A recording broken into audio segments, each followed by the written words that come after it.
गाड़ी भारी है। अरे देखिए इसमें हल्का सा वही कर रहा है।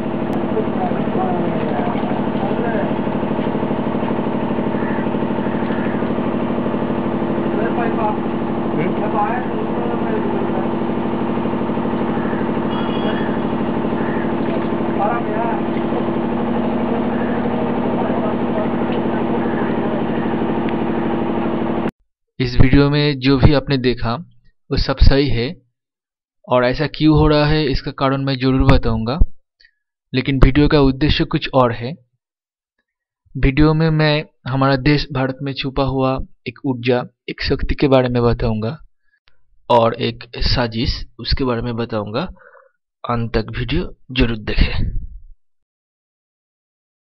Pumice is a volcanic rock that is formed during violent volcanic eruptions. If you haven't seen pumice before, it's not like most rocks. Most rocks, like this piece of granite here, are heavy and dense and sink when dropped into water. Let's see what happens when pumice is dropped into water. It floats. Pumice is a rock that floats. But how can a rock float? चलिए अब इसका कारण जानते हैं। इस पत्थर को modern science में पामी स्टोन कहा जाता है। ये पत्थर लावा या मैग्मा से तैयार होता है। लावा और मैग्मा से बहुत सारी गैस उत्पन्न होती है, जैसे कि सल्फर डाइऑक्साइड, कार्बन डाइऑक्साइड, और कभी कभी ये सब गैस पत्थर के बीच में ही अटक जाता है और तैयार होता है पामिस। जब ये पत्थर पानी में आता है तब तैरने लगता है, क्योंकि इसके अंदर हवा, इसके अंदर गैस है, और गैस पानी से बहुत हल्का होता है, इसका घनत्व बहुत कम होता है, तो ये पत्थर पानी में तैरता है। लेकिन जरा सोचिए, आज इस पत्थर के बारे में कितने लोग को मालूम है? बहुत ही कम। लेकिन तब, आज से लाखों साल पहले, उन लोगों को इस पत्थर के बारे में मालूम था। जिसने ये राम सेतु बनाया, नल और नील, उनका दिमाग का आप कल्पना कीजिए। कितना बड़ा वैज्ञानिक और कितना बड़ा इंजीनियर हो रहा होगा। आज से लाखों हजारों साल पहले एक पानी पर तैरता हुआ ब्रिज, आप जरा कल्पना कीजिए। यहाँ तक ब्रिज के डिजाइन में भी साइंस छुपा है। उन्होंने ब्रिज को सीधी लकीर में नहीं बनाया, उसका शेप जेड आकार का है। इसका कारण यह है कि अगर एक ब्रिज को सीधी लकीर में बनाया जाए तो पानी का दबाव ज्यादा होता है उसके ऊपर। लेकिन वही ब्रिज अगर जेड आकार में कर दिया जाए तो पानी का दबाव फैल जाता है और ब्रिज का टूटने का आशंका बिल्कुल ही घट जाता है।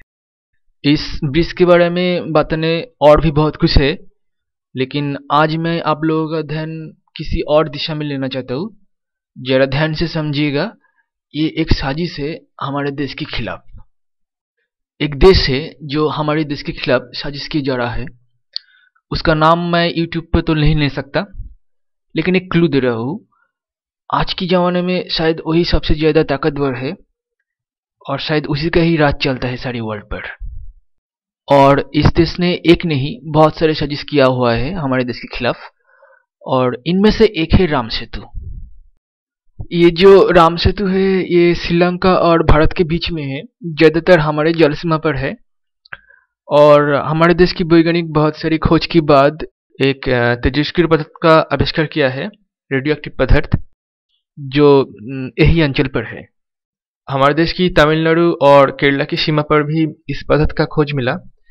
बल्कि एक नहीं, 4-5 तरह की रेडियो एक्टिव पदार्थ यह है, और इसका परिमाण इतना है कि अगर हम इसका इस्तेमाल करें तो अगले 150-200 साल तक हम बिना किसी दिक्कत के भारत की हर घर में बिजली दे सकते, भारत की हर इंडस्ट्री पर बिजली दे सकते, फिर भी ये खत्म नहीं होगा। अब एक देश है जो इस पदार्थ को यहाँ से निकलकर खुद हासिल करना चाहता है, और उसके लिए वो षड्यंत्र रच रहा है। वो हमेशा से ऐसा ही करते हैं, कहीं पर भी अगर तेल मिले वहां जाकर षड्यंत्र रचता है। खैर, अब उसका नजर हमारे देश पे है और इसके बीच आ रहा है राम सेतु। एक बार अगर राम सेतु टूट जाए तो आसानी से समुद्र से जहाज आ जा सकते हैं और वो इस पदार्थ को बहुत ही आसानी से यहाँ से ले जाएगा।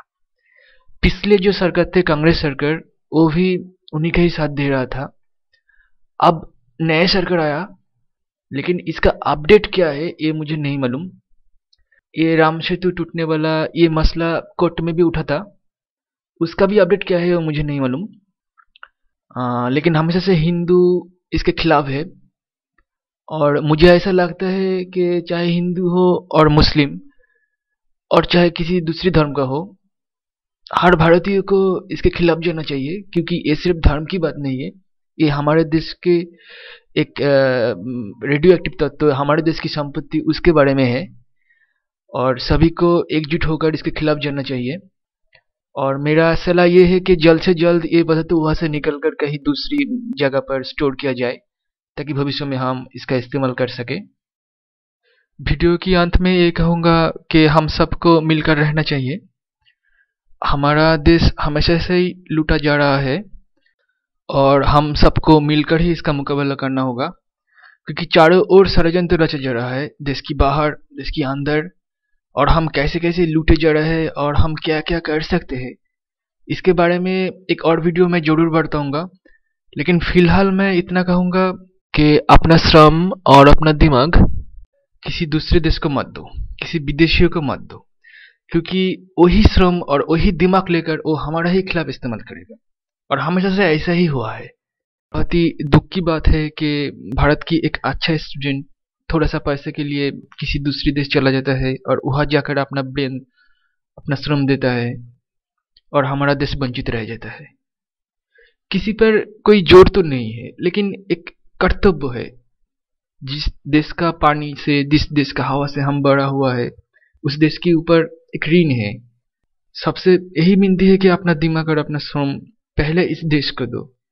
ये देश हमारा माँ है, और इस देश को इसकी हर एक बेटा, हर एक बेटी, सबका जरूरत है। विदेशी कंपनियों का द्रव्य कम से कम खरीदने की कोशिश करो, और विदेशी कंपनियों का जो औषध है उनसे भी दूर रहो तो भी अच्छा है, क्योंकि उनमें जहरी है और आपका शरीर और भी खराब होगा। मेरा इस चैनल नया चैनल है, मैं इस पर आयुर्वेद के बारे में वीडियो भी डालने जा रहा हूँ, और इतना दावा कर सकता हूँ कि अगर आप फॉलो करें तो जिंदगी में कभी भी डॉक्टर के पास जाने की जरूरत ही नहीं पड़ेगा। इस वीडियो के बारे में कमेंट पर अपना मत जरूर लिखना। फिलहाल इतना ही। जय हिंद, वंदे मातरम, भारत माता की जय।